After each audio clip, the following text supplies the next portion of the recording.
Hello, everyone. This is Heartwoods Haven, and I am your host, Brandy Swords. And we have a special guest today, Jessica Baldwin. Hey. Thank you for coming on, Jessica. Thank you for having me.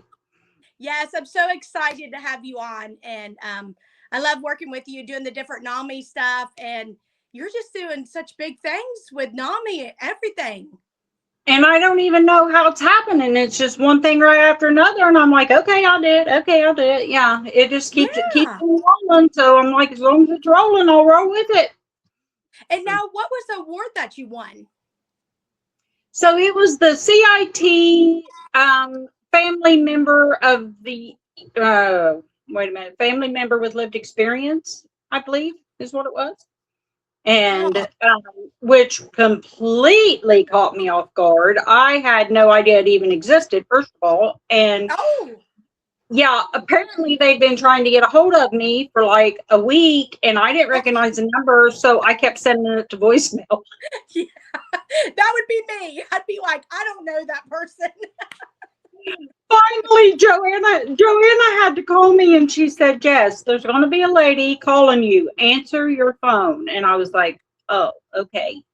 And I was like, of course. She said, I can't tell you. I was like, okay. Yeah, and this is a surprise. You're like, okay, so yeah. Awesome. Congratulations on that. Thank you. It was very humbling. Yeah. Very, not anything that I expected, but I very much appreciate just people paying attention to my story, I reckon. So yeah, very humbling. Amazing things. Well, talking about your story, would you like to tell everyone about your story? Sure. I've got a million, but mom's the one that really I get kind of emotional when I talk about mom, you know. So my mom was diagnosed with schizophrenia when she was 26. And up until that point, everybody who knew mom knew that she was going to go on to do great things because she was very, very intelligent. She won all kinds of awards in school and stuff like that. And she was just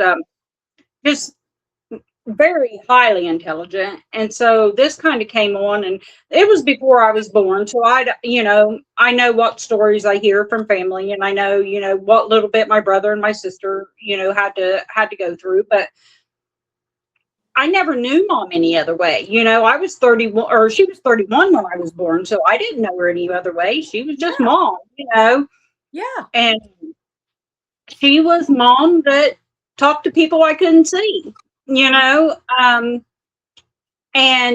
I always knew that was odd. And I guess, growing up, there were times that I was embarrassed, it's like, mom quit doing that, but at the same time, she was so loving and so supportive and so, her strength was just, her strength just to go on. We were so poor because, her dad my dad and her got divorced when I was about 4. And my dad had gotten hurt on the railroad. And then, mom was diagnosed with a schizophrenia. And, so the lifestyle that they had, we didn't have anymore. Mom wasn't able to work. Dad wasn't able to work. They got divorced.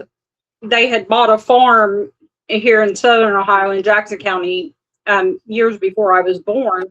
Mm-hmm. So mom moved with us 3 kids, down here, and we were so poor. Oh my gosh, we were so poor. Yeah. Electric was a luxury we would have it for a couple months, then we wouldn't, and we'd have it and we wouldn't. And we got our water from a well. Mm-hmm. That we literally went out and drew the water out of. Sorry, I have to I'm Oh, making you're noise. fine. Um, I'm by my light. But we had to go out and draw it out with a bucket. We had an outhouse, and things were dire. I mean, they really were. And to watch mom fight through that with mental illness, raising 3 babies. I mean, I say babies. My brother's 11 years older than I am, and my sister's 8 years older than I am. So I guess they weren't babies. I was a baby. But mom trying to raise us 3 kids, and dad at that time, he had an alcohol problem.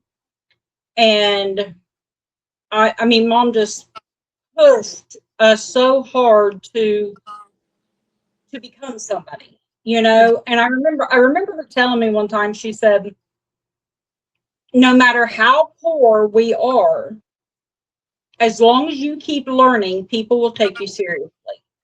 Oh, And yes.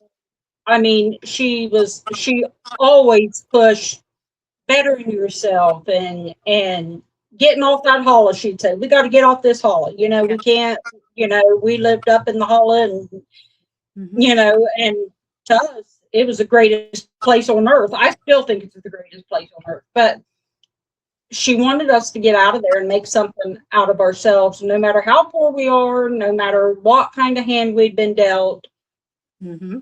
She just never stopped pushing us. And I'm happy to say that we're all doing fairly good, and we've overcome living up in the hollow in the old farmhouse with the kitchen floor would freeze over when you would mop it in the winter. But mom was just so amazing. And I remember her riding her bicycle back and forth to school, or back and forth to work, I'm sorry, from Beaver to Jackson. Wow. And that's like 15 miles one way, and she would ride her bicycle every day back and forth to work because we didn't have a car. And I remember doing that. I remember us passing her on the way home. She was riding her bicycle home, and the school bus passed, and I was on the school bus, and I remember somebody saying something and making fun of her. And that didn't go over well with me. And I got put off the bus that day. But, I mean, it's just those things that I watched her overcome, even with the mental illness. I said, now that I know what schizophrenia is, because schizophrenia was never spoken of in our home. I didn't even know what mom's diagnosis was until I was 42 years old. And my aunt told me, and she was just like, she said, just that your mom, it was schizophrenia that she was diagnosed with. And I said, no, I didn't know that. Everybody always called it a nervous breakdown, and we didn't discuss it. And mom would never admit that there was anything wrong with her because she was always the smartest person in the room, and she wasn't about to say, yeah, I have schizophrenia, Yeah. And so it was interesting growing up. But I said, my sister and I were talking about the other day, and my brother and I too, and it was just like, we never, ever, ever doubted how much mom loved us. I mean, she would lay right down and die for us, and we knew it, and I mean, even though we were dirt poor, and I mean, just, I could go on for days. There's so much to it, but we were so poor, and everything just always seemed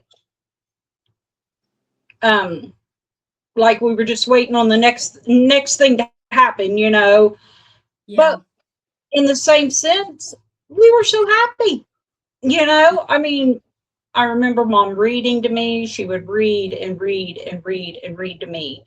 I remember watching her make my sister's prom dress from scratch, and it was the prettiest prom dress, at the whole prom. And I remember her quilting and I remember, my brother, he would go out, and I remember telling my brother one time, if you don't go out and kill something, we're going to starve to death, and he Mhm. did. He went out and he killed a rabbit, and they had to lie to me and tell me it was chicken because I refused to eat it. Uh-huh. Um, but I mean, it's little things like that that just stick with you, and you're thinking, how did I get through that? How did we survive, and how did mom handle all of that stress Yes. with with I mean, Yeah. just the voices alone, the voices alone that were constant. Yeah. How did she handle that and raise three kids that all turned out pretty good? I mean, we're all very God oriented, and we're all Christians, and we're all, we all work hard, I mean, and she, I just don't know. I just don't know I don't know how she done it. I said, if I'm half the woman that she was, Hmm. I, I've made it, Yeah. because I mean, I've seen her she never, ever, ever quit pushing. She would go to work, and I mean, she worked all the time. I think maybe there was one or two times that she couldn't find work down here Wow. in Southern Ohio. But then Yeah. she went to Columbus. She went back to Columbus, and she lived at the YWCA until, and I lived with my cousin, and mom said, I've got to go find work. She said, as soon as I get something and get a place to live, she said, I'll come and get you. And I said, okay. And she did. And I moved to Columbus with her. I mean, it was just, I don't know. She was just an amazing mom, mental illness and all. And I think that's what people don't understand. They think mental illness is a death sentence, and it's not. It's, yeah, you Yeah. may I have think to you're work right. harder. Yeah, you may have to work harder at things. You may have to have a little more grit, Mhm. but I mean, in the end, you can have a decently normal life, and you can succeed, and you can make an impact. And Mhm. I think a lot of people don't realize that, that it's not the end of the world. And now there's more resources than ever. Growing up, I can't imagine what mom would have been like had she had today's medication. Yeah. She was never, ever, ever medicated, ever. And she still was such a good mother, and I Yeah. can't imagine if she had Mm. today's medication, today's therapy, you know, how much better things would have been for her. Yeah. So I don't know. I just think about stuff like that all the time. Mm. And it's amazing, like her strength, like you said. I mean, growing up, did you feel like when you started seeing her talk to voices, did you feel like it was just, how did you feel? Like you were a child, right? When she Yeah. started talking to voices? Well, Did she was doing it before I was ever born, so I never Okay. knew any. I never knew her any other way. Oh, okay. Um, it didn't really. I don't think. I don't have any memories of it until I was probably, 6, 7, 8. To where I started paying attention. Mm-hmm. Um, I remember I would say stuff like, "Who are you talking to?" Mm-hmm. And she would say so and so, or nobody, or mom was always fighting a battle of good versus evil. Mm. And it was always like God had prepared her for this time, Oh, and she was constantly fighting battles that we could not see. And she would tell me that. She'd be like, I am fighting a battle that you wouldn't understand right now. And someday, maybe you will, you know. But she never ever was like embarrassed. Like if I'd said, "Who are you talking to?" She'd be like, either it's none of my business, or she would explain to me, who she's talking to. Um, And then I remember one day I came home from school and I was all excited because I had decided I wanted to join band. Mhm. And of all things, I wanted to play the trumpet. I have no idea why.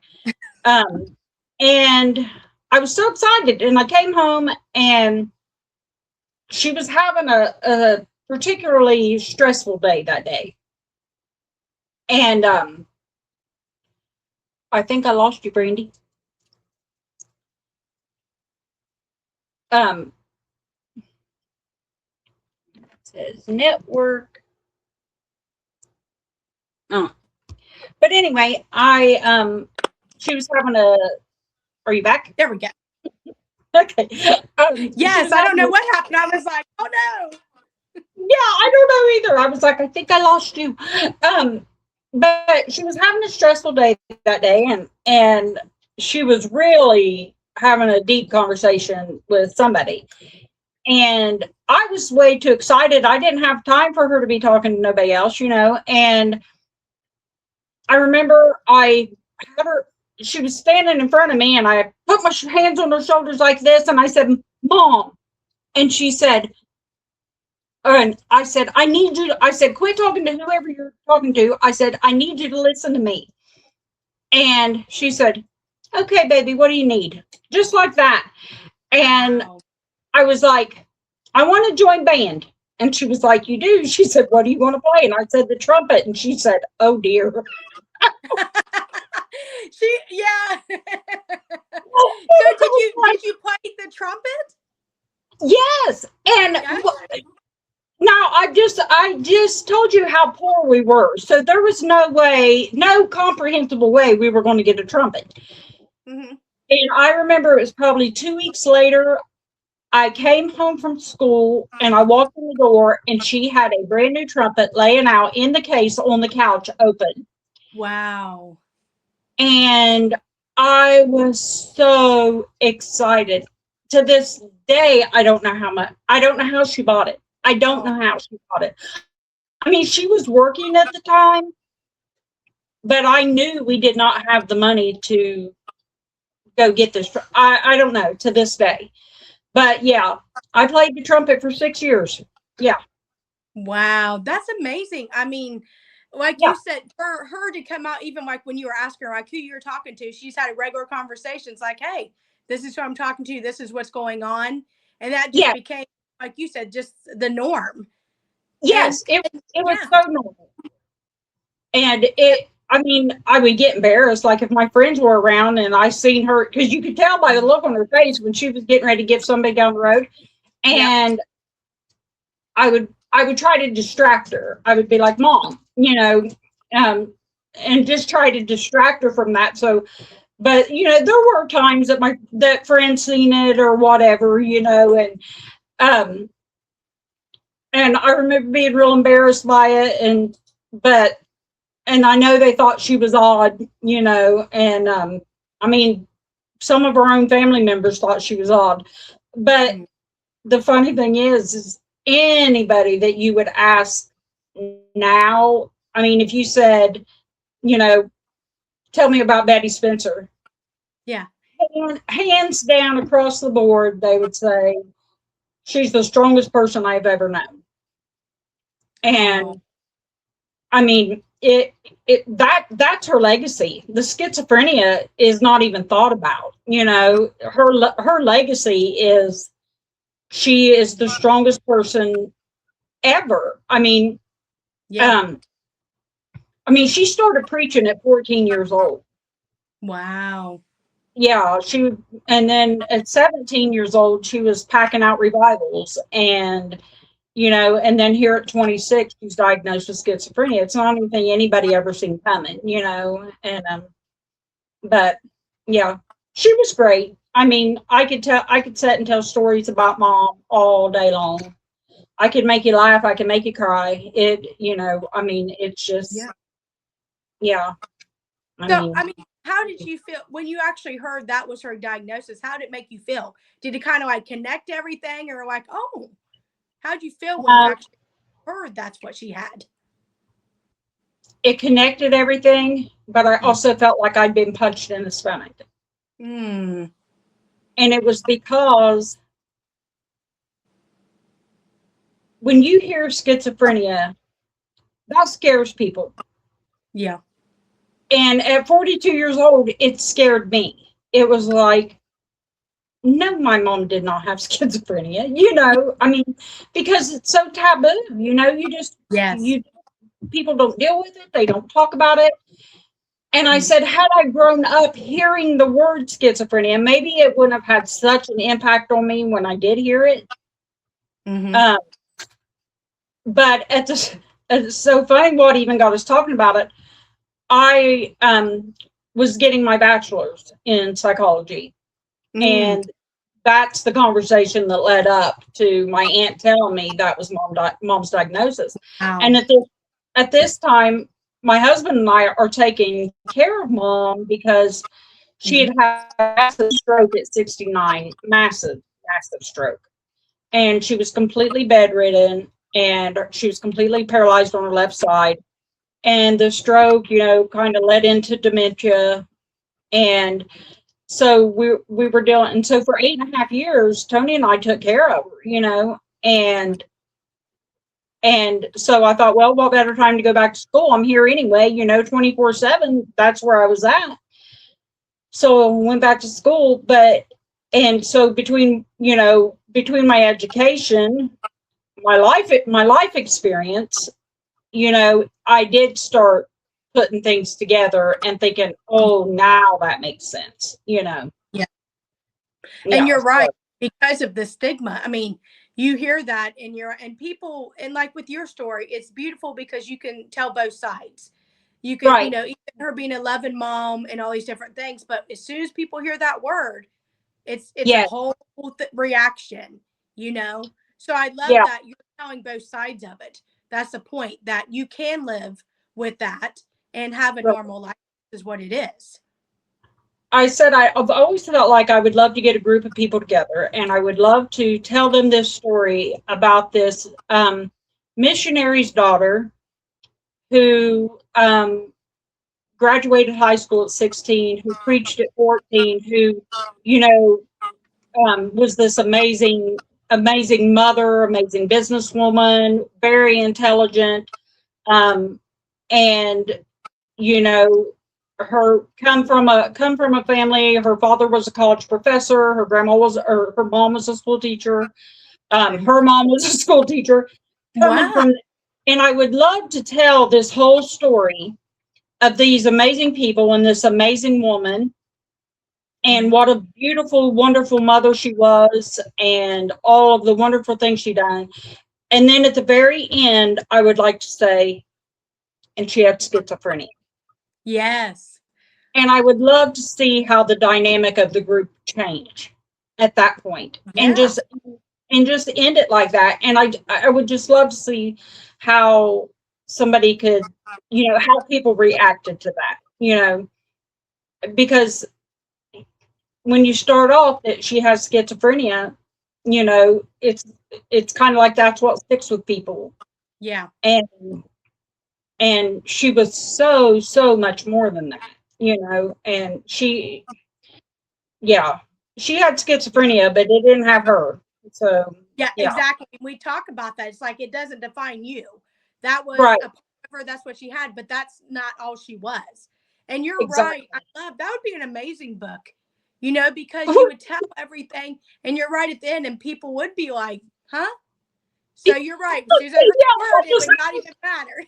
Yeah. Yeah, yeah, Yeah. yeah, yeah. I've always thought about that because people, they it's like they when you say the word schizophrenia, it makes people feel awkward, I think. Yeah. Yeah. And I so think you're right. I think people, they hear that and it's all the stigma with everything. We've talked right. about we've talked about any kind of mental illness, and like my situation, if I talk about anything to, do with suicide or anxiety or depression, Hmm. some people shut down. They're like, that's all they hear. They don't hear Yeah. anything else. And I love that you're talking about your mom like that, because there's so much more to your mom than that. And you can tell Oh, that love side. And I think people need to realize that, she was a beautiful mom, the amazing things that she did for you guys, and to hear the strength that Oh, she had. 3 kids. I mean, you know how hard that is to raise kids, you know? let alone being, yeah.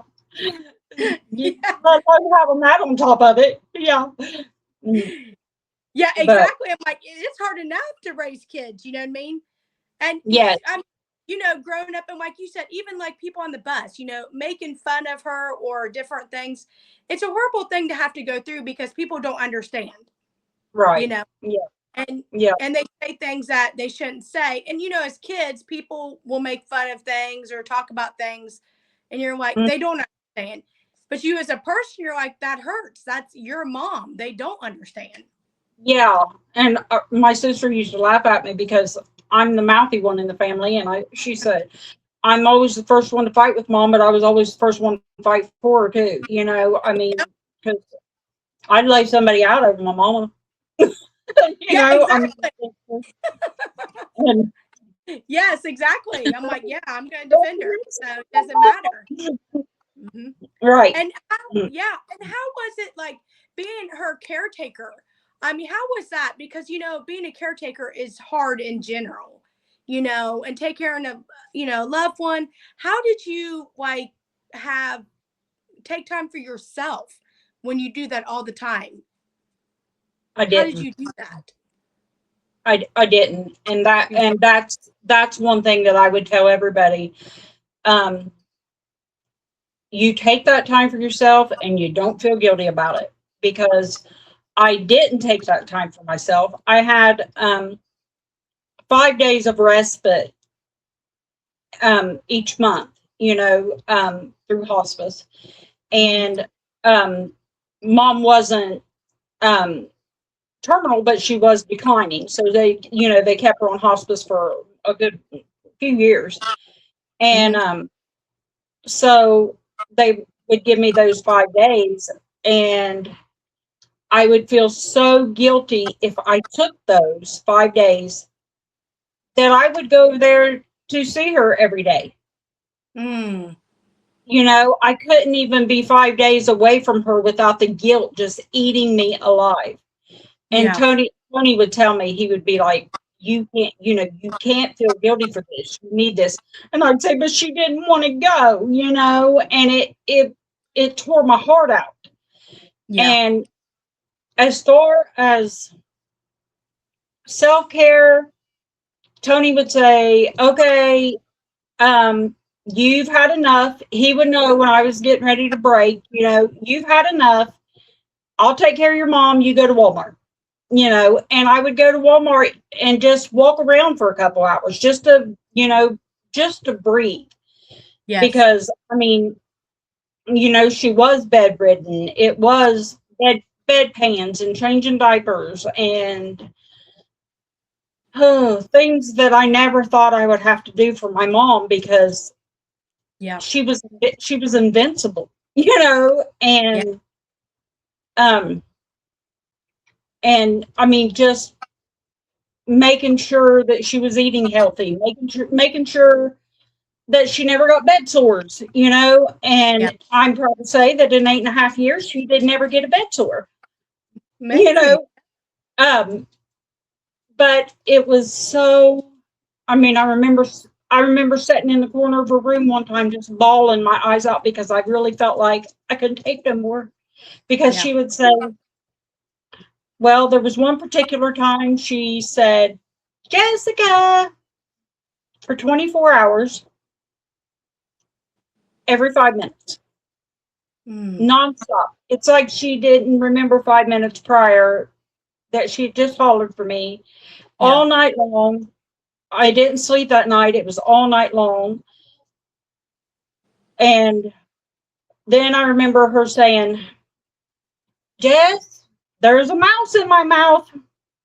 Mm. And I was like, all right, I'm coming. you Yeah. know, Yeah. I mean, and that's what you gotta do. It's you gotta kind of like gotta laugh too and cry too at the same time. But dude, it's so many emotions going on, you know?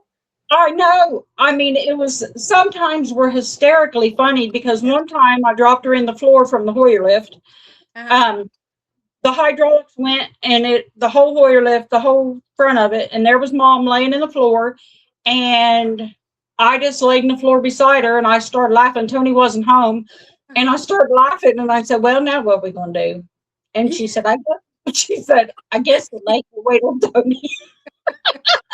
But you gotta laugh at yourself because that's how I feel. I'm like, I enjoy laughing at myself. I think that's the biggest thing because Yes, I'd rather laugh than cry sometimes. And I yeah. did that one time. I was like, I'm gonna jump off this rock and do that pose where I like kick my legs behind me. Well, my brain said I'm gonna do that, but my body said no. I jumped off and I hit that ground so hard, my knees went boop, and I just Oh laid my there God. probably 5 minutes and just cackled for 5 minutes at myself. It's It like was so bad. that is one of those laugh or cry moments. It's like, well, you might as well laugh because it is Yeah, what it is at this point. Yeah. yeah. I was like, I just laugh at myself now because I'm like, I still think I can do things, and my body's like, you can't, but I still You want to cannot do try. that. So Yes. I said, I don't know how at 53, because in my head, I'm still 17. So yes, there is me nothing too. I can't do, until Yes. I get down and my knee says, now what are you going to do when you're, yeah, I got a bum left knee. And I said, now what? It's just like, well, you're stuck here now. So yeah. Mhm. I Yeah. know, and that's how it is with life. And I'm like, I woke up and I said, "What happened? Where'd my life go? How did my body become this? Why is my hip moving this way?" Or I woke up and I feel Exactly. sore today. I'm like, Yes. I I laugh at me and Tony because both of us get up, and when we wake up, we're so stiff trying to walk, and it's like, what happened to us? It's like you practically have to lift one leg up and put it in front of the other until you get moving. And I yeah, said, if anybody ever seen us when we get up in the morning, they'd laugh. Yeah, for sure. Mhm. yeah, exactly. That's how I feel. So and it's such a weird thing because I'm like you, and it's a different position when you're taking care of your parent when they took care of you. It's a whole Oh my different God. mindset, and just finding support groups, resources, and And Mhm. so was it mainly you and your husband that took care of your mom? Oh yeah, yeah. Yeah. It was. Well, we had, got a house in Portsmouth because it was big enough to, the doorways and stuff were big enough to accommodate mom's Hoyer lift and her wheelchair and that kind of thing. And so we lived in Portsmouth for like 12 years, and my Oh. sister and brother still live here in Pike County. Mm. And so just the traveling and stuff, and I was there all the time, so for them, they'd have to travel and stuff, and sometimes they would come down, like, um it let us go to, like, the kids play or something like that, but most I mean most of the time it was just me and him, I mean.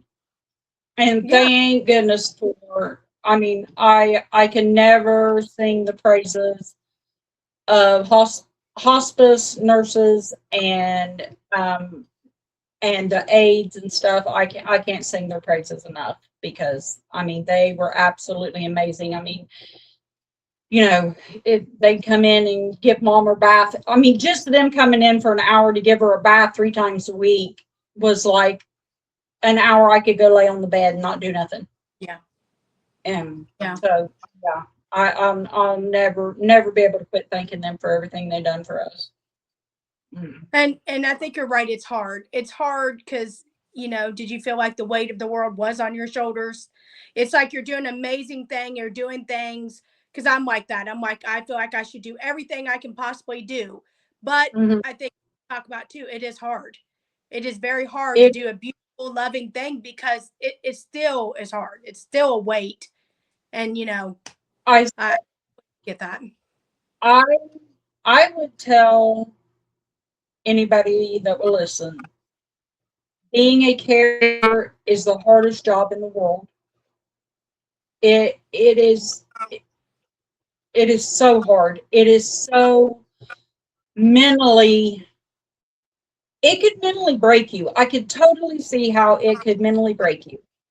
And I thought there was times it had. And I mean, because there were times mom could be very difficult, as the dementia progressed. Oh, she could be so difficult. And then there's times she could be so funny. And so you had those roller coasters, all the time. She talked to me for a month in Spanish. Wow. When she was little, her and her sisters went to an all Mexican school in El Paso because my grandpa was a missionary, and my grandpa and grandma, and my grandpa's taught at an all Mexican school. And so mom and her sisters learned Spanish. Well, so here she is in this bed with dementia, and she just starts talking in Spanish one day, and for a solid month, I could not get her to talk to me in English. Wow. And she was doing it on purpose. She thought it was hysterical. Oh, and I would say I knew enough to where I could most of the time make out what she was saying. But then there'd be times I'd be like, Mom, you're going to have to tell me in English because I can't get what you're saying. And she would laugh. She would think that was so funny. And I'd say, you're being rotten. And she knew she was. And but those were the little things that just, things that I'll never forget that make me laugh. It's like, why she done that? I have no idea. But I think it was just to torture me because she thought it was hysterical. So, yeah. And it's amazing because it sounds like, you've had God in your family, well, since, your mom was little, and the church and missionary. Oh. It's amazing that, everything going on, and maybe that's why she was so strong in all the situations and everything, to go through all that and to raise you guys and to live that. I can tell you 1,000% that it was all God. He was with us through it all. And, and that's another thing I'd fight over. If anybody ever told me any different, I'd probably pop them in the nose. But, there are just things that you cannot get through in life without knowing beyond a shadow of a doubt that God was behind it all, because as humans, we don't have that much strength. I agree. So I know that's who it was, and I know that it's generations of. Even my dad got saved later on in life, and I believe that a lot of that was due to mom's faith all those years. Even though they divorced, they were married for 16 years. So even though they divorced, I do believe that it was a lot of stuff she put into him. And he was able to quit drinking, and he got saved. I think he was 60, Wow. And, but I feel like I've been so blessed to come from a family of brilliance. God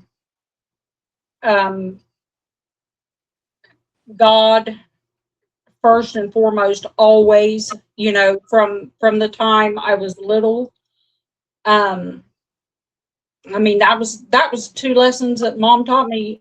Never stop learning and always put God first. That was and then, my grandma and grandpa, and then my grandma and grandpa on both sides before them. And, it just, I just feel like that faith and that, I don't know what I don't even know what word I'm looking for, but just the perseverance to push through was all because God was behind them, pushing them, so. Yeah. And I'm like you. I've seen way too many miracles and things happen in my life that I have to Oh, believe. I'm like, there's no way these things would happen. God exists. God's here. He has yeah, saved me. I would not be here today for him. The roads I've been on, different situations, I would not be here. So I completely agree. God had me. God knew I had to be here. yeah, So yeah. yeah. You got me a little emotional now. I Um, know. I try not to. I yeah, try not to get emotional. I'm like, I try to hold it back so I can try to at least talk, but it's hard. It's very hard. it is, and I that it just took me back to one of those times that mom wanted to commit suicide, and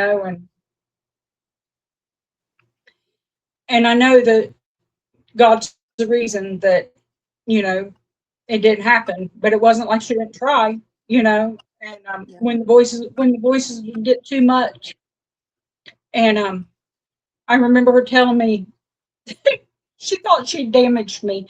Um, Mm. said that she had sat in the corner. She was 8 months pregnant with me, and she said she had sat in the kitchen and she screamed and she screamed and she screamed. She said, trying to get the voices to go away. Oh. And she said, I screamed so long and so loud. She said, I was afraid that I damaged you. And she was telling me this, and this is a really serious conversation. And I looked at her and I said, Mom, I'm perfectly normal. She said, she was like, she said, oh, brother. She's like, you're not normal, but at least you're okay. I tell that story all the time. I said, everybody knows I'm perfectly normal.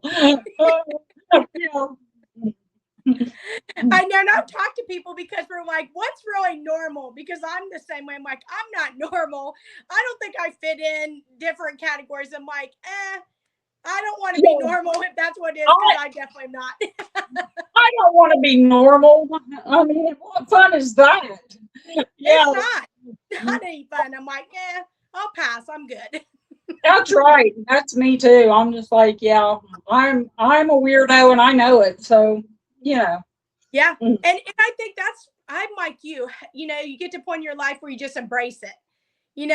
Like we talk Yeah. about, people are going to love you. They're not going to love you. It doesn't matter, but you are who you are. You just got to embrace it instead of fight it. That's it exactly. That's it. I told Tony a little bit ago I done something really, I don't know. Oh, it was when I was trying to help him um put the banister on the porch, and I looked at him and I said, you gotta love me. And he was like, yeah, I reckon.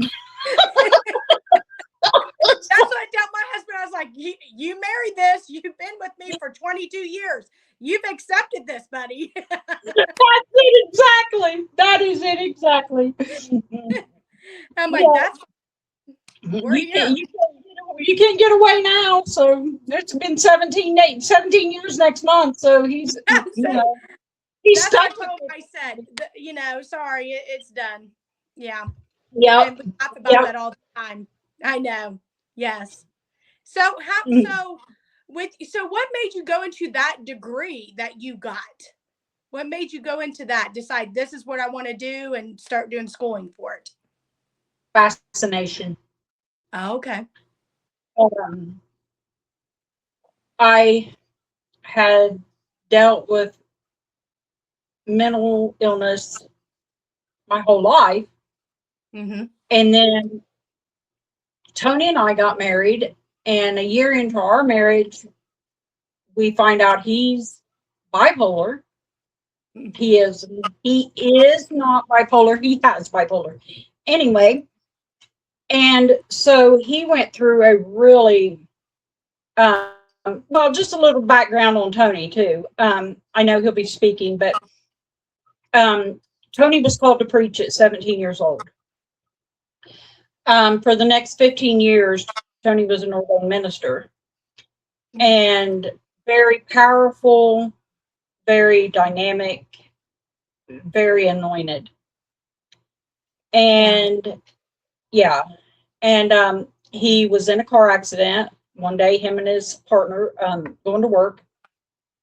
And um, he said he didn't get hurt very bad. They were in, I think it was a little Suzuki Samurai or something like that. And he said he didn't get hurt very bad. But he said that's when he took his first pain pill. Mm. And for the next 20 years, he has a pain pill addiction. He stepped out of ministry. Him and his first wife got divorced. You know, it was a nasty divorce. She was devastated, you know, because here was her perfect minister husband, and now this, Mm-hmm. and then all the stuff that comes with addiction. Yeah. You know, the lies, the everything that comes with it. You know, just all the grossness that comes with it. And then for Tony,